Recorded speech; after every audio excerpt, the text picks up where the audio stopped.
Estamos retomando as nossas aulas e, nesse momento, gostaria de voltar à última questão da nossa prova. Naquela oportunidade, eu vos apresentei os gabaritos sintáticos de cada uma das 4 sentenças da minha linguagem. Aliás, se preferir chamar gabarito sintático de árvores sintáticas, tudo bem, é até mais peopler falar dessa forma. E te cobrei um método, mais exatamente o método valida sequência, aonde você teria que validar os tokens gravados na tabela T-tokens válidos com os correspondentes gabaritos sintáticos. Confesso que fiquei satisfeito com o resultado que vocês me apresentaram. Na maior parte dos casos, o código saiu e saiu de uma forma correta. Parabéns! Mas vamos pensar um pouquinho. Os gabaritos sintáticos, as árvores sintáticas, na verdade, são dados armazenados. E, gente, o lugar mais apropriado para se armazenar dados são em arrays de memória? Não, né? Não. Até porque novos comandos que serão inseridos na linguagem futuramente demandarão alteração do código. Isso é possível? Também não. Então, na verdade, esses gabaritos sintáticos jamais deveriam estar em array de memória. Eles deveriam estar, sim, em um banco de dados. A colocação deles em um array de memória foi um momento intermediário do nosso aprendizado, para que a gente pudesse construir a estrutura lógica do processo de validação sintático. Porém, agora chega a hora da gente adaptar esse processo e transformá-lo em algo mais palpável, algo que use um banco de dados. Então, vamos lá. Primeiramente, vamos discutir a minha solução para a prova, depois vou te apresentar o banco de dados e aí vamos discutir sobre a utilização desse banco.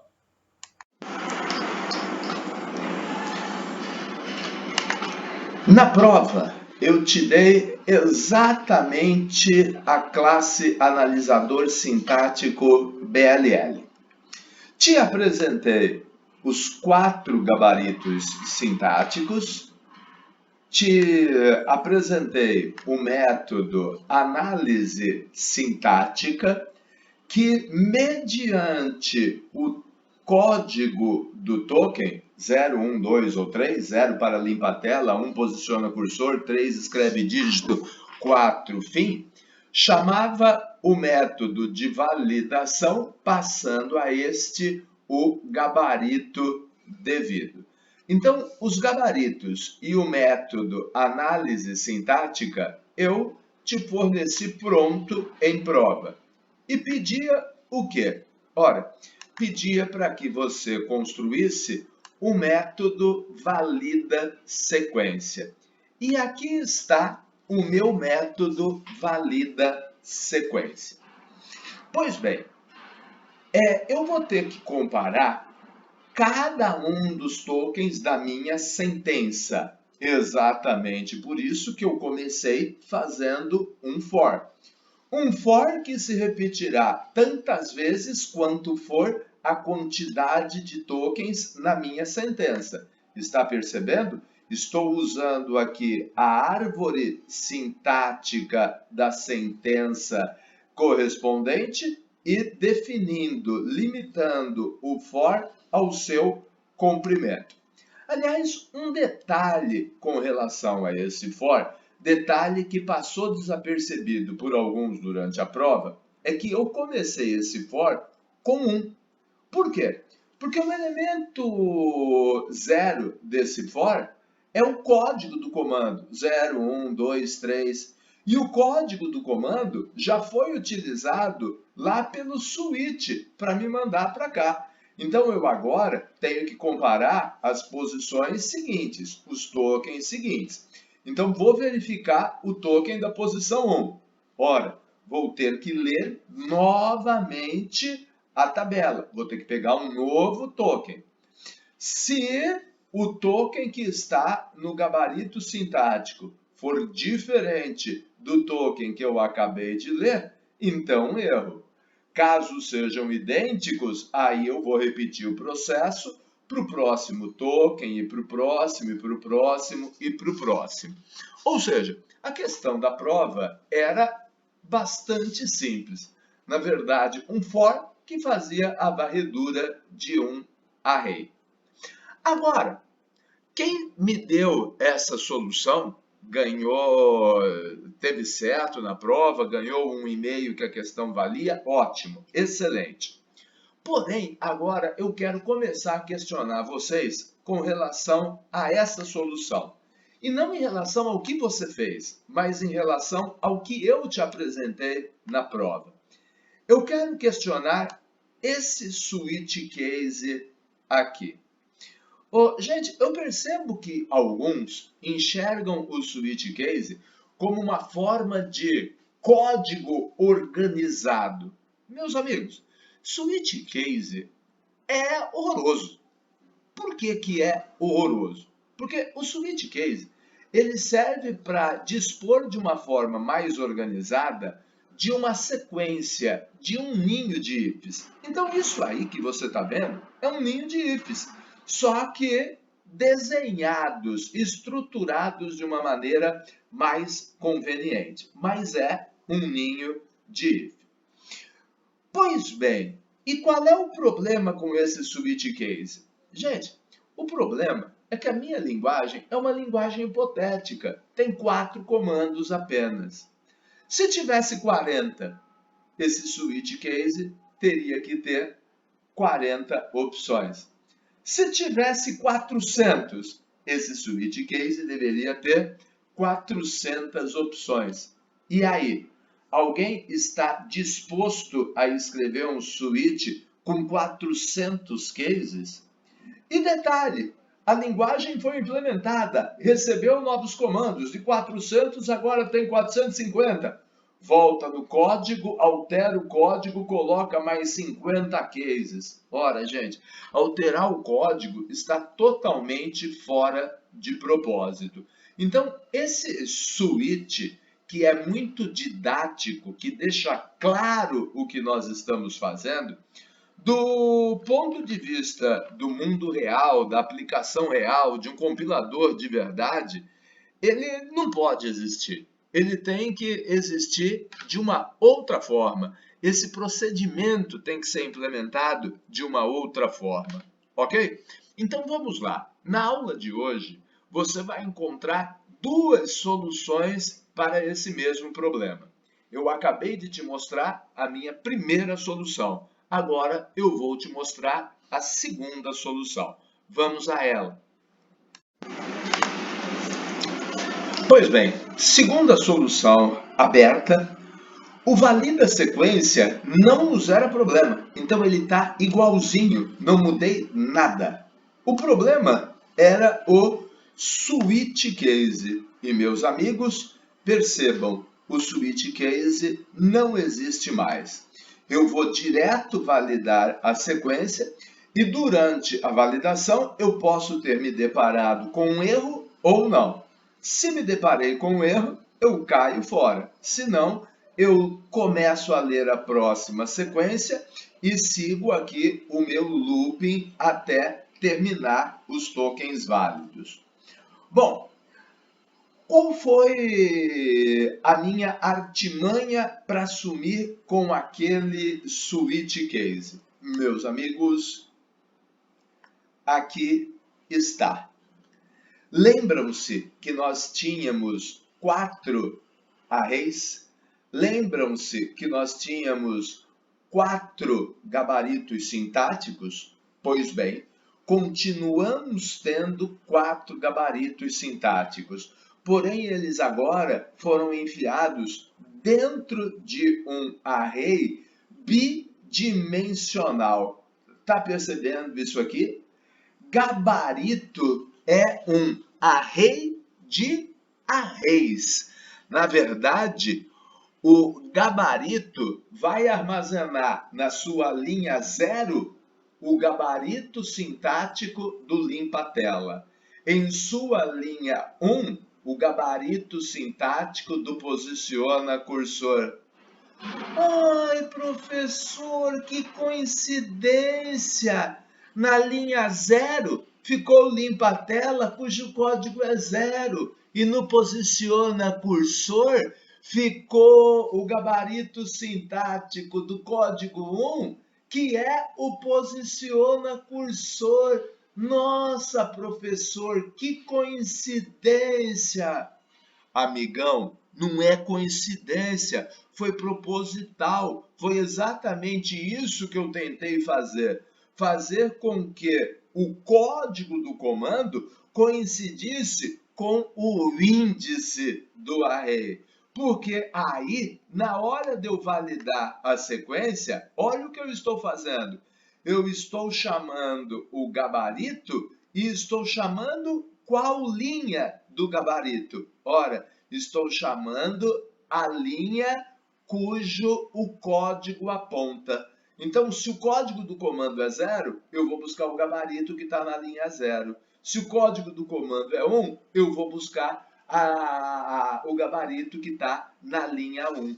Ora, dessa forma, amigão, eu consigo eliminar os switch cases.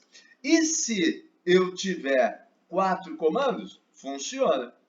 Se eu tiver 40, vai funcionar igualzinho. Se eu tiver 400, vai funcionar igualzinho. Ok? Bom, então o análise sintática agora está perfeito.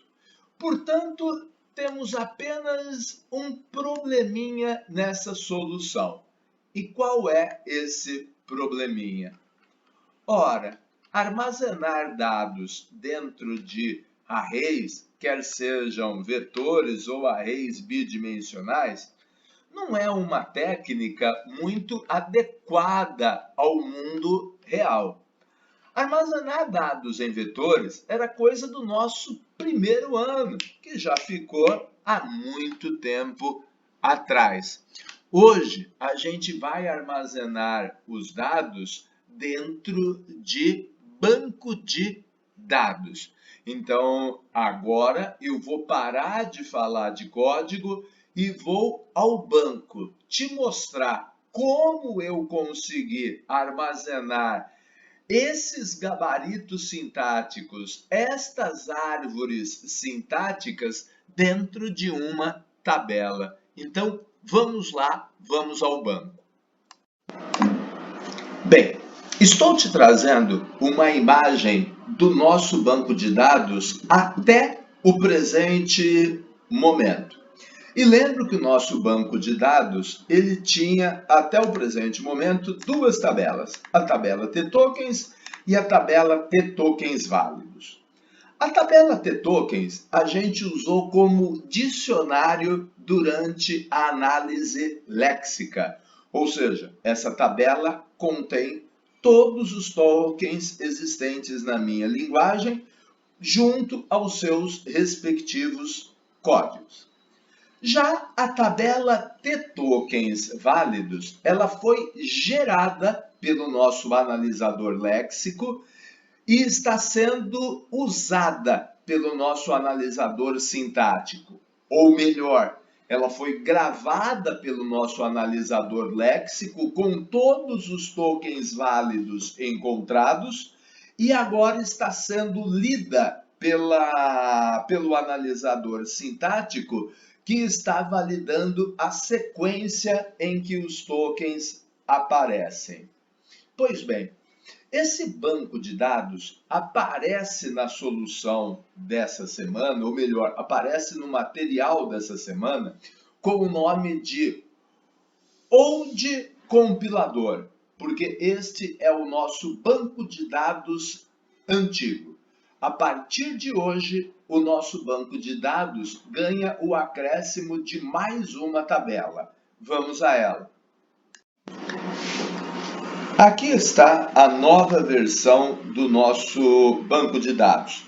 percebam que as duas tabelas já existentes, surgiu uma terceira, a tabela gabarito. E a tabela gabarito, ela contém exatamente os gabaritos sintáticos da nossa linguagem. Vamos dar uma olhadinha para ela? E, gente, eu tenho a impressão que de olhar essa tabela, você vai surtar. Porque vão aparecer algumas coisas que te traumatizaram. Prior, info, next. Meus amigos, esses termos estão te lembrando quem? O nosso amigo Luiz Antônio? Exatamente, exatamente. Estrutura de dados. Eu estou armazenando os nós de uma árvore.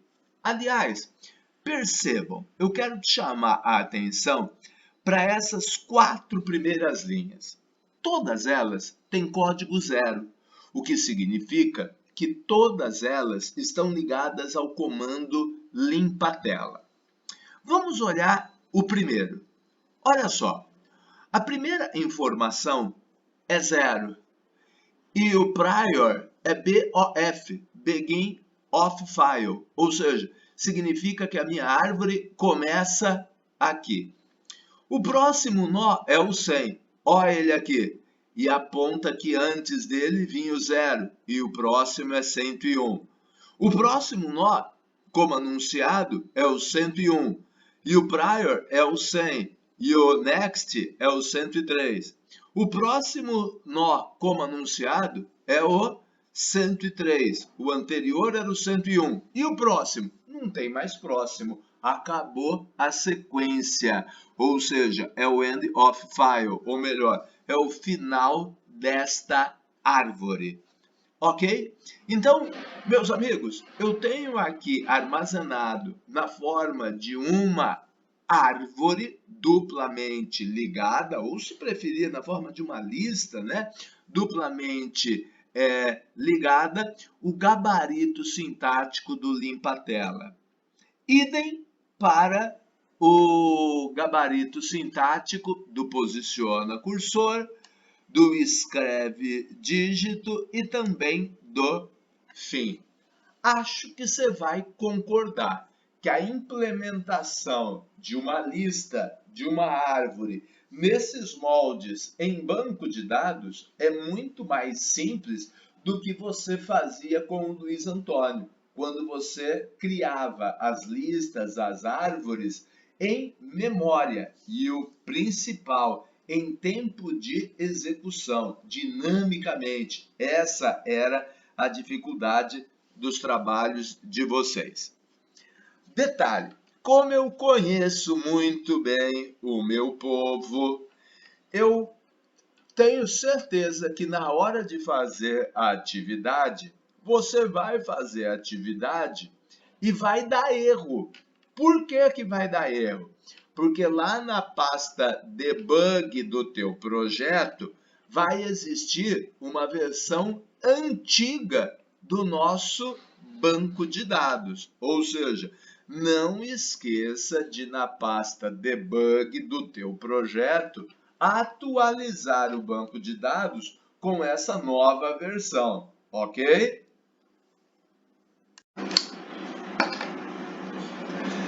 Bom, o que é para ser feito? Penso que todo mundo já saiba, né? Ora, a ideia do array, ela não condiz ao mundo de verdade. A gente já preparou o ambiente colocando uma tabela no banco de dados com todos os gabaritos sintáticos. O que eu quero que você faça agora? Que você vá à minha versão 2, elimine aquele gabarito e altere as rotinas no sentido de que os gabaritos sejam buscados no banco de dados. Para tanto, eu vou te dar alguns passos que vão te facilitar o desenvolvimento da tarefa. Primeiro, O nosso banco de dados ganhou mais uma tabela, mais uma entidade. Assim é natural que na camada das entidades do nosso projeto nasce uma nova entidade, a classe gabarito, com os seus respectivos métodos get e set. Então, primeira coisa, volta no projeto e cria a classe gabarito. 4 propriedades, código, previews, info e next, e os 4 métodos get e os 4 métodos set. Obviamente, você vai ter que ler os gabaritos no banco de dados. Isso é óbvio. E esses gabaritos, eles deverão ser lidos sequencialmente, gabarito a gabarito. Então, detalhe, você vai precisar criar o método popula gabarito, que vai receber o código do gabarito que você deseja. 0 se limpa a tela, 1 se posiciona cursor e assim por diante. E aí esse popula gabarito vai popular o result set devido, result set é Java, o data header devido com as informações com o gabarito pertinente àquele comando. E, evidentemente, você vai precisar ter também um método leGabarito, que deve ler o próximo elemento do data header gerado pela função anterior. Detalhe, eu conheço o meu público.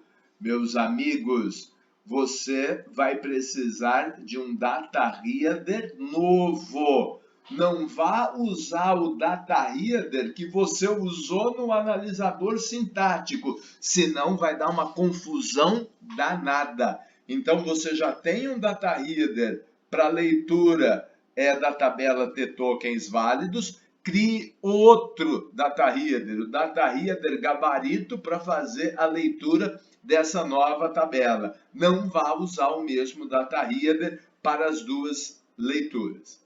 Pois bem, tendo criado a classe, tendo criado os 2 métodos, você criou tudo o que você precisa.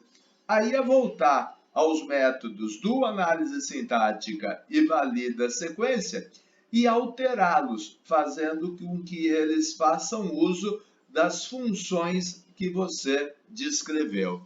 É isso, é essa a atividade desta semana.